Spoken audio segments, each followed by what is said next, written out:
sinikukkanen täällä näin. Tää joka on apila, niin tää on harppiapila. Pistäkää, tää haisee epämiellyttävältä, sillä on vähän asfaltin haju. Se ei oo kivaa. Mutta sitä ei käytetä ruoanlaitossa mihinkään. Mutta se on vanha värikkaasti, sen juuri on keltainen. Ja sieltä se on keltaista väriä. Sillä on yllättävän vahva juuri. Ahtopot näkytä? Sinokare. Ikinä kuullut semmoista nimeä täällä. Täällä on joku toinen nimi meillä päin tuolla. Tää oli...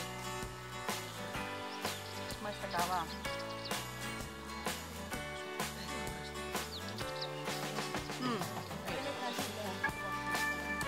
Onko tää sama tämä täällä? On. Ja tää on Kalitsa-niminen. Siis täällä on Kalitsa. Siis täällä on tämä ja sitten se muuttuu. No tuommoiset, joo. Ja tää on eri tavaraa. Se on eri tavaraa? Tää on eri tavaraa. Oi, eikä. Onko eri tavaraa? Niinhän sanoo. Eikä ole ihan sama. Musta näyttää samalta. Väitä, että samaa. Miten sen erottaa? Sitten lähti tuonne karkuun. Miten nää erottaa? Ei. En tiedä. Toinen myrkyllinen. Ota huomaa, että se nää vaihtelee.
Eikä tätä lehtisenkolia.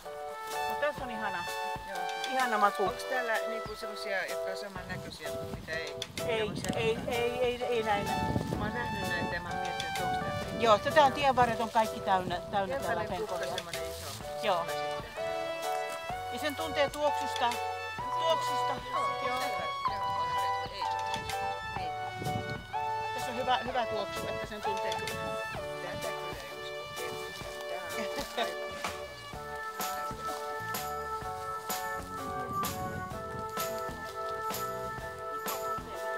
Täällä on penkolia täällä pohjalla. Tässä on hiukan. Hetkinen. Tosta en saa, mutta tossa.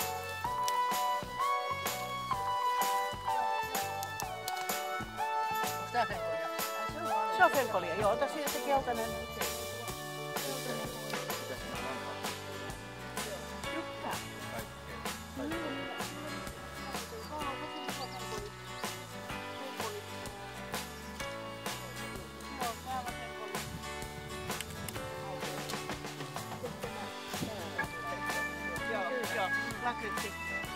Lakritsi tuoksuu tää.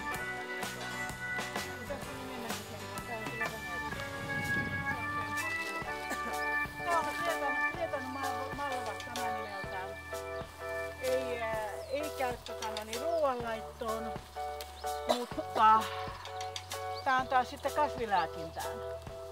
Tää kasvi. En muista enää mitä Kreetan malva tekee, mutta tästä tehdään niin esimerkiksi näitä kukkavesiä, eli kukkatippuja niin voi tehdä tästä. Mulla on jossain ylhäällä näitä ominaisuuksia. Ja me ollaan välillä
Joo, mutta tää on sudenporkkana.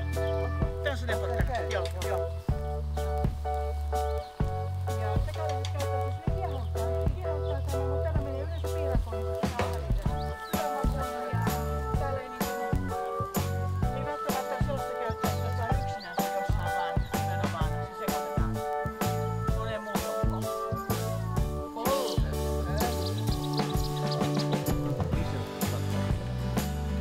Piirakoihin esimerkiksi ja sinne minne nyt sekoituksia tarvitaan, että jos se menee lihapataan, niin se on kyllä useampaa kuin yhtä lailla. Ja tässä on hyvä sudenporkkana. Täältä näkee millainen se sudenporkkana on. Se tekee tämmöisen ison pinnon. Tää ei ole vielä kokonaan auki. Sen keskellä on aina tommonen musta piste. Ja se on emiluotiton tossa ja nää on hedekukkia nää valkoiset. Ja täällä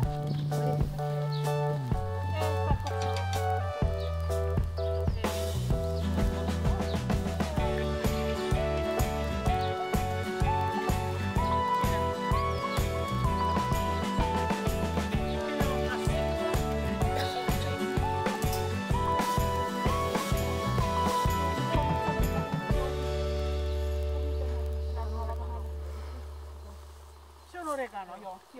Sitten niin Mikko sanoi, että kun näette näitä isoja pikkuisia täällä näin, niin ottakaa niitä mukaan, niitä voi käydä heittämässä lampaille, kun lampaat on tuolla